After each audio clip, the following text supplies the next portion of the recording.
Hello, and welcome to another episode of Through the Trauma podcast. I'm Amber Larkins, your host, and today I have with me Jen Drummond. She is a author, she's a speaker, she's a coach, she's everything, and she has so much business knowledge and a major story that she wants to share with us today that has helped her become the person that she is today. So, Jen, thank you so much for coming on and just for your willingness to share your story with us today. No, thank you for the opportunity. Yeah, it's so awesome. I know you sent me your book, Break Proof. Is It's a story of resilience. And you have quite the story, my friend. So do you want to start? Well, first of all, do you want to start by sharing anything else that I might have left out in that fancy bio that I gave? No, I think it was fantastic. Thank you. Yeah, I think we all have stories of resilience. Some of them just highlight at different points in our lives. My big resilience story started with a car wreck in 2018.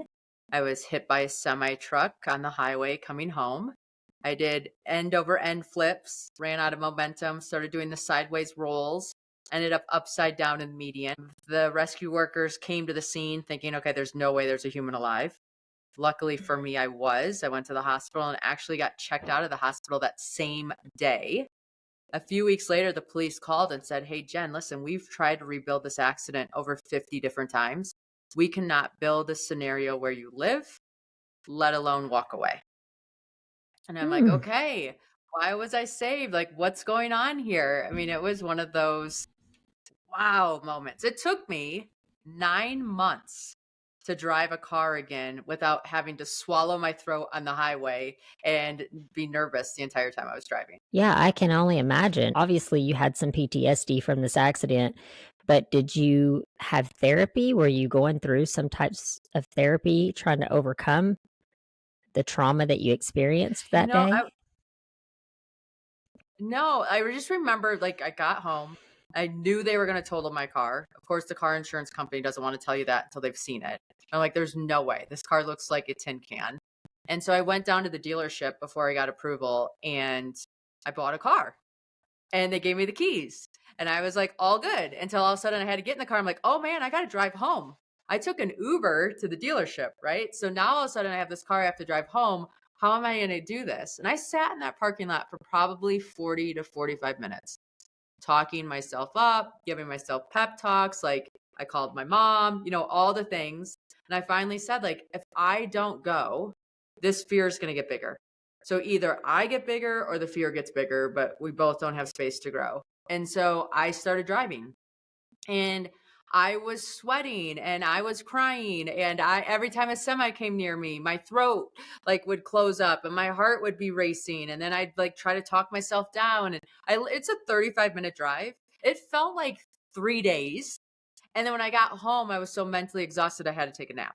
Right? Like, that is PTSD in real life. Um and then eventually it just started getting easier and better and not so overwhelming. And it wasn't until I drove my mom to the airport like 9 months later, and I got to the airport and I realized, like, oh my gosh, I didn't have any trouble. I made it. Like, this is amazing. We're finally through this crazy. And I don't know. It's like the story of the human spirit, right? Like, we're capable of so much. It doesn't mean it's always comfortable or exciting to do the thing we're doing, but we can get it done. You didn't really even know you had PTSD until you get back in this car and get ready to drive for the first time. Yeah. So, were there other things that obviously, like, first of all, this is not something that we normally think of. Like, when we think of someone having gone through a traumatic circumstance, being an outsider looking into someone, we don't really think about that. Obviously, it's not even something you really thought about until you got behind the wheel. But there must have been something that like, you had done throughout your life to kind of build this kind of knowing how to deal with this emotion, because I think sometimes people fall under the weight of PTSD, like the anxiety and the depression and the all the different things is too much. But for you to be able to sit, even though it took some time, you sat in that parking lot, you talked yourself down, and you drove home. And it was mentally exhausting, but you still did it. So were there things prior to like your self-growth that kind of moved you in that direction to where you knew how to manage your emotions in this moment? Yeah, I think I've always been a lifelong athlete. And when you're a lifelong athlete, you're used to tracking progress. And you're used to like having setbacks and things where it's like not every day is your best performance. But over a course of a period of time, you get better. I had a fear of heights that I had to overcome. And I just remember, because the car accident happened and it made me realize I don't get to choose when I die, but I sure get to choose how I live. And so it really started making me realize like, I get to choose how I live. I get to choose what I do with this life. Am I really living it right now? Or am I just checking boxes and going through the motions and kind of absorbed into autopilot? And that car accident was a wake up call to start doing things and experiencing things and getting out of limiting beliefs that I was subscribing to. And so climbing a mountain was on that list, right? I turned 40 in 2020. So I'm like, oh, I'm going to climb a mountain.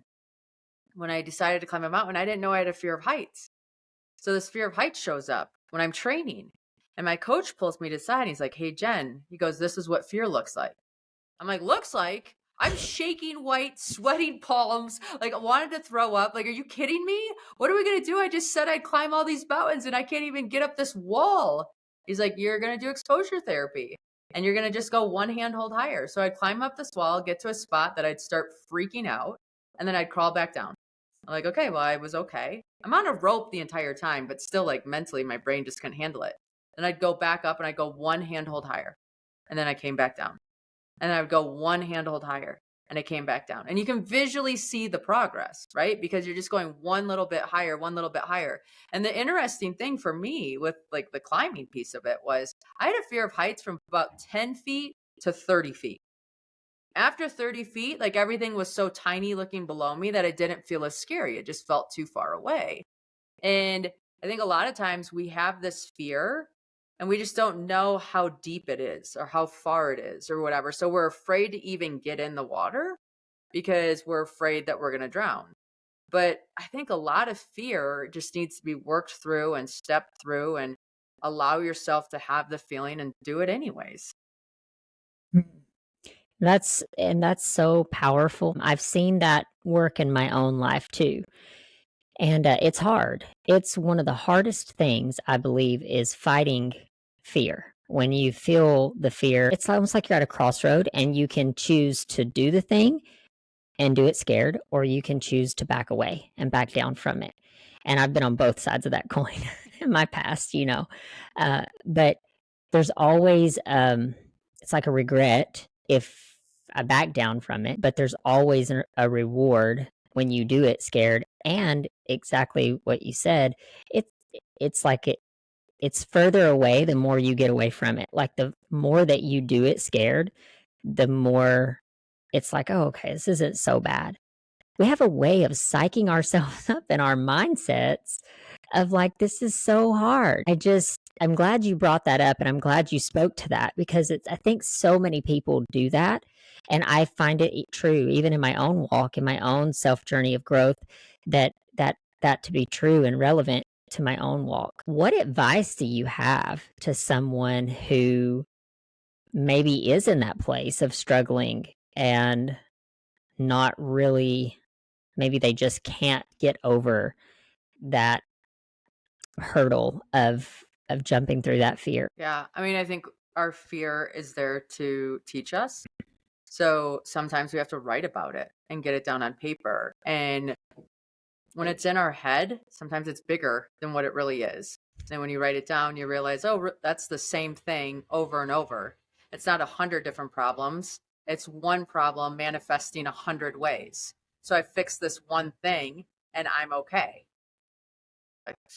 Yeah, I think that's very valuable advice. And when it comes to like being an athlete, so I want to kind of touch on this. Being an athlete, you are you're exposed to a lot of different things that you have. How can you compare that mindset to a lifestyle or a life lesson of overcoming things? I mean, I think it helps to gamify things because then it takes the seriousness out of it and the heaviness out of it and lets it be a little more playful and exploratory. So, sports are games.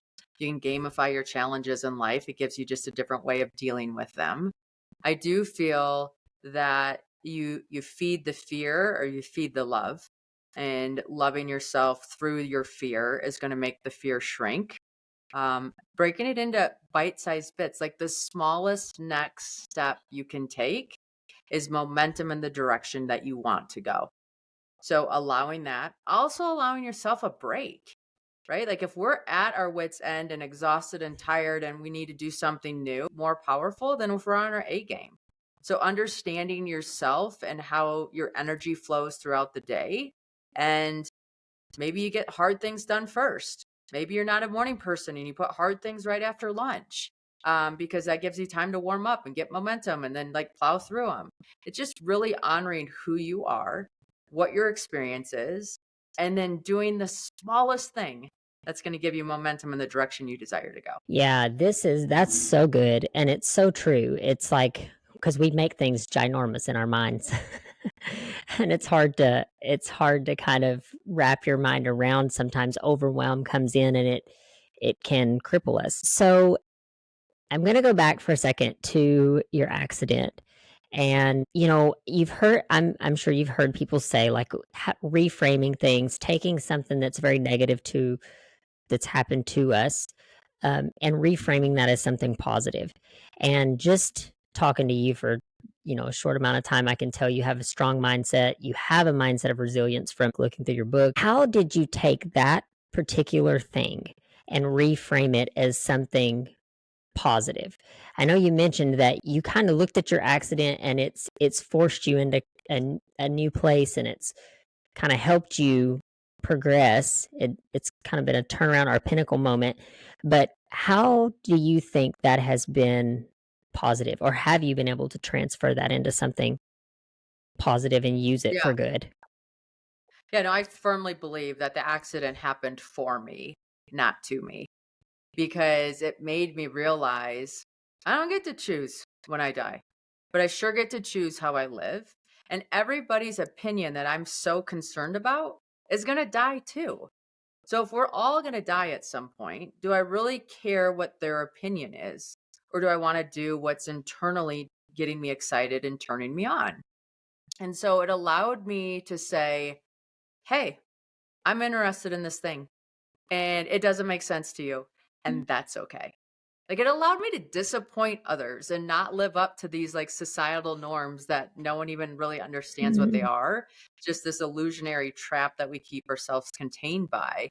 And so anytime I had an idea, I let myself run with it longer because anybody who was going to shut it down wasn't going to be here in 100 years from now. So, what is it that's preventing me from doing that? Because an opinion that doesn't last 100 years was an opinion I no longer allowed to control me. And Mhm. that like opened the floodgates on opportunities and possibilities. And I would say before the accident, I was a person that didn't know how to do things halfway. Like if I was going to take something on, I'm like, okay, this is Jen and Jen takes things to the finish line and that's what I'm known for. And I want to keep that like persona. Well, when the accident happened, I'm like, I don't care if I take it all the way to the finish line or not. Like if I don't like it, I'm done. If I like it, then I'm going to keep doing it. And it was more about experiencing life than having success in life. And so when that shifted, it was like, oh, if I died tomorrow, I want to know what pasta tastes like in Italy.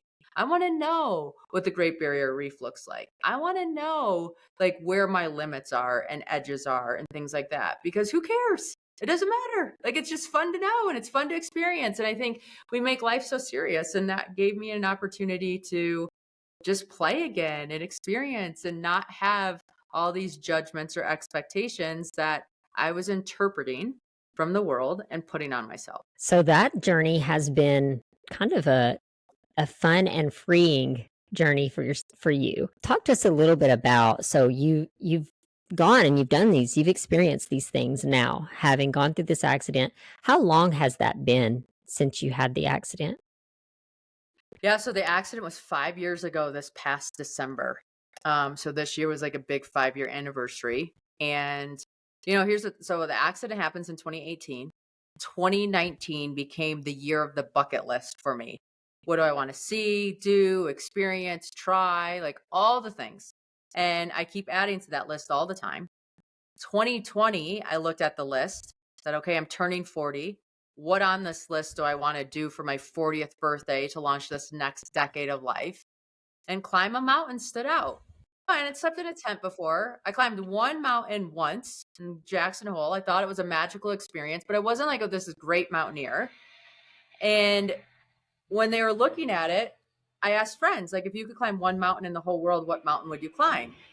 And they said, climb a mountain named Ama de Blanc. I hadn't even heard of Ama de Blanc before. So I'm like, okay, what is Ama de Blanc? Like anytime you go to a movie by Paramount Pictures, you're going to say, I climbed that mountain. I'm like, oh, okay, that's kind of cool to go to a movie and say, like, I climbed that mountain. All right, I'll climb Ama de Blanc. If you guys remember back in 2020, COVID entered the scene in the beginning of the year. So all of a sudden, I'm not climbing anything anywhere because no one's traveling. And in fact, I'm a homeschool teacher to my 7 beautiful children because school's shut down. One day I'm doing homework with one of my little guys and he's struggling with his math homework. So I'm doing that like parent pep talk. We do hard things. You've got this, buddy. And this little guy looks up at me and he goes, Mom, if we do hard things, why are you climbing a mountain called I'm a Dumb Blonde instead of a real mountain like Mount Everest? I'm like, I'm a dumb blonde. Honey, I'm training for a mountain called Ama de Blanc, not I'm a dumb blonde. What are you talking about? I'm like, go figure. So I'm like, you know what? Finish your homework. We'll look at Everest. So he finishes his homework. We look at Everest. He goes to bed. I realize I'm still looking at Everest. And I think to myself, you know what? If this kid thinks Everest is the hardest mountain in the whole world, I'm going to show him that whatever our Everest is, we can climb it. So I call a coach. He's like, yeah, I can get you ready for Everest. You were an athlete before. Like, you'll be good for this. I'm like, okay, perfect. And this coach tells me to buy a book about becoming an uphill athlete. I'm like, all right. So I buy the book, I'm reading it. And in the front of it, there was a story of a lady who got a Guinness World Record for doing something in the Alps. And I just remember thinking to myself, I could do that. Like, I could do that thing and I would have a Guinness World Record and my kids would think I'm cool. Because homeschooling, I'm not cool. It is not working out for us. I do not love it. They don't love it. I'm talking to my coach. He's like, I'll think of something. I'll think of a world record for you. I'm like, okay, fine. But listen, I'm not growing pumpkins, speed eating hot dogs, doing like the fingernail thing. Like, that's just not my deal. He's like, don't worry, Jen. Well, this coach calls me back a few weeks later and he's like, Jen, I have the perfect world record for you. I think you should be the first female to climb the 7-second summits. I'm like, that sounds like a tongue twister. I don't even know what you're saying. He's like, the second summits are the second highest point on each of the 7 continents. They're actually harder than the first 7. It's only been a feat that's been done by one male. So you'd be the first woman to do it. And he goes, and think about it. 7 continents, 7 mountains, 7 children. It sounds like a jackpot. And it kind of did sound like a jackpot, right? And I'm like, you know what? I'm getting a whole body yes. I have no reason to get a whole body yes, but this sounds amazing. I'm here. It's going to check off the box of doing something significant. Let's do it. And so I said yes. This is so awesome. So have you done this yet? You've done this. Yes. So I just finished and set a world record on June 1st of 2023. So it took me 2.5 years. That is incredible. And it all was born from this idea of I do hard things, right? I do hard things, right? Like I do hard things and I can, and I'm here. Like I survived this car accident and I shouldn't have. So why am I like living by things that I think are going to kill me? I don't get to choose that. That is such an inspiring story. I mean, and what a journey that you took from that one piece of like transforming that accident into something positive. And now you've taken it to like this extreme of setting a world record. It's impressive. I mean, like, who would have thought? If you would have talked to me anytime before, I would be like, I don't climb mountains. I don't even know what you're talking about. And so I started on this pursuit. Some of the mountains took twice because the weather didn't participate or we had problems with like something that happened on our team. So I'd have to go back a second time. I decided to write the book Breakproof because in the breaks, we have the proof of what's working, what's not working. How do we continue to climb our mountain? And those breaks give us an option to reevaluate things, harness the skills we need, and to continue forward. So I take the reader on the adventure. We go to each one of those climbs.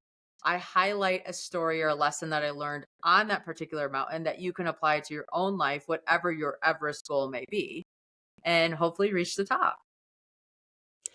So, do you think that you took a takeaway, a different takeaway from each mountain that you climbed? Yes, most definitely. Like, for example, one of the takeaways is big mountains take big teams. Okay. When I went to climb Everest, I had a team of people taking care of kids at home. You had a team of people making sure there's oxygen on the mountain, or tents, or food, or logistics, or weather, or all the different pieces. Like, for somebody to climb Mount Everest, there's at least 1,000 people involved in that person's pursuit. And you think about it, we set these big goals for ourselves and we think we're going to do it alone. Or maybe we'll have like one or two people on our team to help us. And then when we run out of juice or we start compromising what our goal is, and we start like negotiating with ourselves, we don't say, who can help me? We say, oh, maybe I was too aggressive. Let's stop. Where the real thing should be like, okay, big mountain, big team. How many players do you have helping you? Who can help you from this point and get you further down your path? Hmm. And this is so good, and this is just one thing that you're talking about, but your book, I'm sure, is filled with many. But it's Yeah. so, so true, like, everything that you're saying as far as we are human beings, which means that we're made to interconnect and be resourceful in the sense that we lean on another person. Where I'm strong, someone else may be weak, and vice versa. And we lean on that person for that. And being able to accomplish huge tasks are not impossible, but they can be achieved with the right resources and the right people on your team. So I think that that's beautiful. And I'll tell you something else that I think is so amazing about your story. And it just kind of happened this way, I think. The way that it aligns, like, climbing a mountain is metaphorical a lot for climbing a mountain in life or overcoming something in life. But you are taking a very literal thing and using it as a metaphorical, like, this metaphorical story for like lessons in life, but it's actually literal for you. And so I think that that's something that we don't see a lot. People will use these metaphors, but they haven't actually done what is realistic, in the sense of, like, they're not really doing what the physical manifestation of that, I guess, is how I'm trying to say it. But you did in this, and it's crazy to sit and watch. And I'm curious to learn about all of the different lessons that you've learned. And I encourage anybody that, if this kind of thing interests you, which totally interests me because I come out of fitness as well, and just athleticism and the mindset, and being able to take those little nuggets of truth and really cling to them. So I think that's wonderful.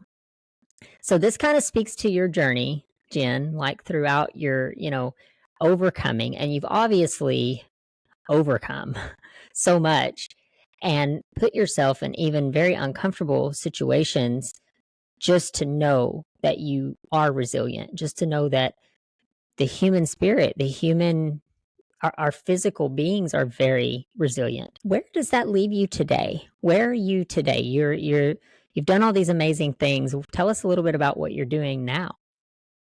So I'm on stages speaking and inspiring others, which is one of my favorite places to be. I just love the energy exchange with the crowd. I'm running some expeditions. I think a lot of times we're taught things, but when we learn how to embody them, it becomes a different level of wisdom.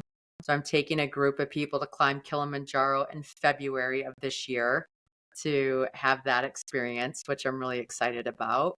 And just promoting the book to get it out there into people's hands and to help them achieve what they're here to do. Yeah, that's that's awesome.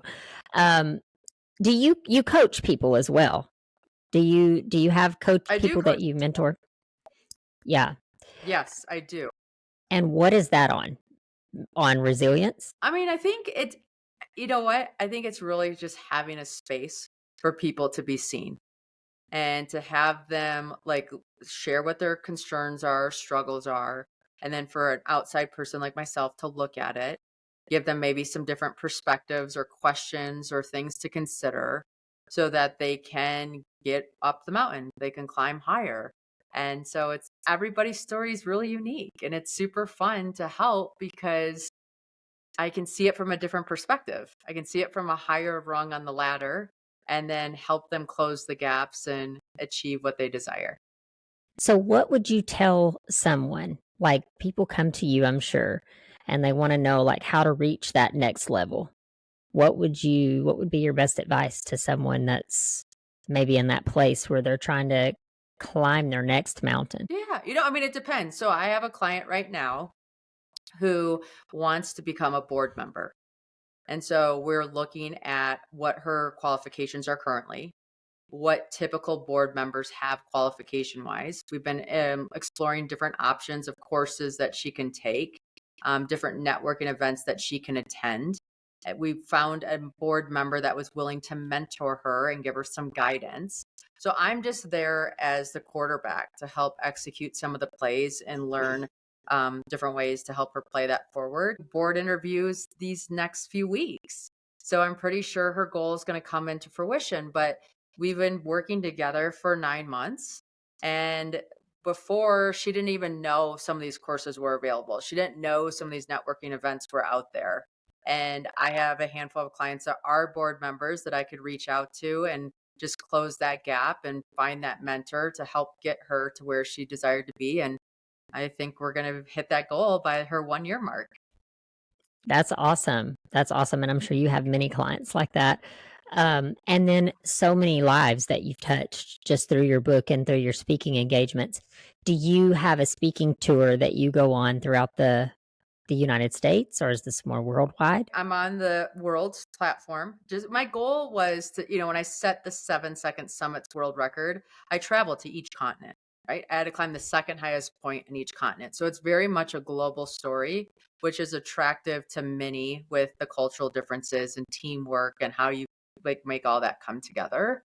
I normally am hired by private corporations or different like mastermind groups that are looking to bring somebody in and I'm the person they bring in, which is like my favorite thing ever. I pinch myself every day. Like this is my job. This is what I get to do. That's awesome. That's awesome. So, um, with everything that you've been through, everything that you are currently doing now, what is like a big takeaway that you would have to share with my audience, with people that are looking at you and inspired by you? What would you say to them? Yeah. I still practice this practice of having a trigger meditation. And so throughout the day, every single time I touch a doorknob, that triggers me to stop, take a deep breath, and say, hey, am I doing what I want to do or I'm an autopilot? And just being able to have those interruptions throughout our day. Maybe it's every time you get a glass of water, every time you get in the car, every time, whatever you want your trigger to be. Let that be a pause in your day and check in with yourself. Am I doing something that's bringing me closer to my goals or am I doing something that's bringing me away from them? And just by that awareness showing up, it allows you to make little teeny tiny micro shifts that have a huge impact on your life. And do you help people with life, with business, or kind of with both? With both, I grew a business. I hired myself out of a job, so I still own it, but I'm not actively involved in it. So if somebody is trying to make that leap, right, going from self-employed to business owner, I have experience there that's been fun to help others get out of that control situation and needing to do all the things all the time. I help individuals that are going through transitions, right? Maybe the kids are all out of the house now, or they have a divorce, or they got looked over for that last promotion and they don't want that to happen again. So something has triggered them to want to make a change or shift. And so then I come in and help analyze what needs to happen so they get the outcome they desire. That's awesome. And tell tell my audience, where they can get their hands on this book. Yeah. So you can go to my website, jendrummond.com. You'll be able to buy the book there. You can look at some of the challenges that I put together, expeditions that are going on, different things like that. You'll also have access to all my social media channels.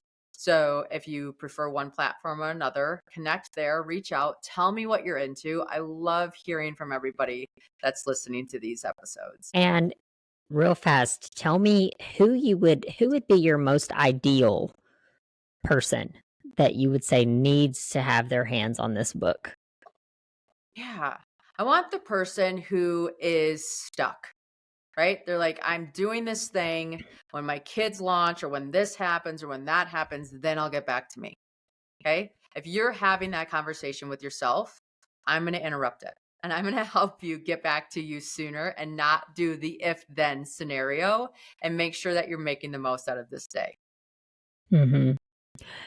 Do you think that people find that we all experience that on some level? Do you think? Oh, I totally think so. I mean, I was that, right? Like I was like, okay, when my kids get to college, then I'll start doing me again. But right now I'm in the season of motherhood. Or I don't know, it was just always this thing that was I gave myself an excuse. If you're getting bored of your excuses, if you're sick of like you want something different, then reach out and let's make something different a reality. Mm. That's awesome. That's awesome. Well, Jen, I mean, I am so excited for you. I'm excited for you to promote this book and just to continue to really make an impact in the lives of those that, that hear your story. How you took something that is traumatic and you've transformed it into something that is triumphant. And it's a beautiful story, and it's the pinnacle of the type of stories that I cover here on this podcast. So you are kind of the pinnacle of inspiration here, and I just appreciate you so much coming and sharing your story and just sharing how you've used your mindset to just overcome these things. I think that there's so much power in that. That I hope that other people hear your story and are also inspired to do the same, because no matter the circumstances that someone has, we always have the power to shift that, reframe it, refocus it, and turn it into something amazing. And you see that in Jen and just in what she's done and also what she's doing. And I can't wait to see what the future brings for you, my friend. Oh, thank you so much. And everybody who's listening today, if you text the word Everest to the number 33777, so that's Everest to 33777, I'm going to email you or text you a video of the Milky Way going over Everest Base Camp. And I look at this on my phone anytime I'm getting overwhelmed or feel exhausted or just frustrated with life. And it kind of puts life back into perspective. There were these little people on this little planet, like circling the sun, and let's have some fun and get our goals done. So please take advantage of that. Yeah, that's so awesome. And I'm going to do that myself, actually, because I want that. But it's so true. And often tell people that you are created individually to be you, and you are created to make a difference. There's people that you are appointed to that you can shift their mindset, shift their beliefs, and really just be there as a support and as a connection to align with them. And so I encourage everybody to really grow. I think this book here would help you do that. Push your limits, push your goals to the fullest, and get out there and make a difference, because we all have this ability to impact the world. So, Jen, is there anything else you'd like to say to our audience? Everybody, just enjoy yourselves, be kind, and make it a great day. Thank you so much for coming on and for sharing with us. It was a pleasure to have you, and great conversation. Thank you so much. Thank you.